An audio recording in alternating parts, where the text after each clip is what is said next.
যান আরে ট্রেন লাইনে গলা দিয়ে চলে যাচ্ছে তো, এই দেখো ট্রেন ট্রেন। চলুন চলুন বলুন। ওই সিচুয়েশনে বাদ দিয়ে অন্য কিছু করুন। দাদার দ্বারা হবে না, এটাই হলো ব্যাপার। দাদা একটা গোলাপ দাও তো। আবার গোলাপ কেন? আজকে আপনি যেটা করবেন, আপনার বউয়ের নাম কি? পায়েল। পায়েল। সবাই যাবে। আমি তো জানি না, সবাই জানে বলে কি লাভ হবে? আসুন সামনে আসুন, ক্যামেরার সামনে বলুন পায়েল আই লাভ ইউ।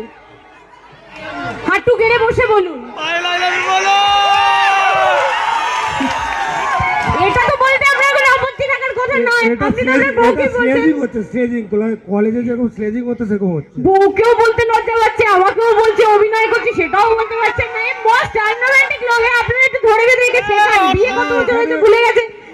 আপনি কেস খেয়ে গেছেন। বিয়ে কত বছর হয়েছে ভুলে গেছেন, বলা মানে কেস। এখানে সবাই আমার রিলেটিভ, বৌদি কাকিমারা রয়েছে। সবাই আপনার রিলেটিভ, তো কি আপনাকে ধরে মারবে নাকি? আপনি আপনার বউকে বলছেন আই লাভ ইউ, মারবে আপনাকে? আচ্ছা ঠিক আছে, আমি আমার দিক থেকে এটা বলি। বলুন। Tusu I like you. ওরে বাবা, শেষে বলেছে তো। ওকে ওকে বৌদি আপনি তো দেখছেন, দাদাকে একটু জোর দিলেই বলে দেয়, কিন্তু আপনাকে কিন্তু বললো না লাভ ইউ, আমাকেই বললো। আমি লাভ ইউ বলি, লাইক ইউ বলি। ওই লাইক ইউ আর লাভ ইউ এর মধ্যে কোনো পার্থক্য নেই। থ্যাংক ইউ দাদা, thank you, all the very best. দাদাকে আজকে ধরে নিয়ে যাবেন বাড়িতে। Okay by.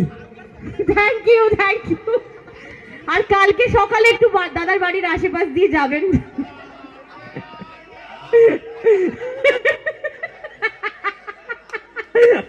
আচ্ছা, অনেক মজা করেছি। এবারে কি আরেকটু গান হবে? একটু নাচের গান।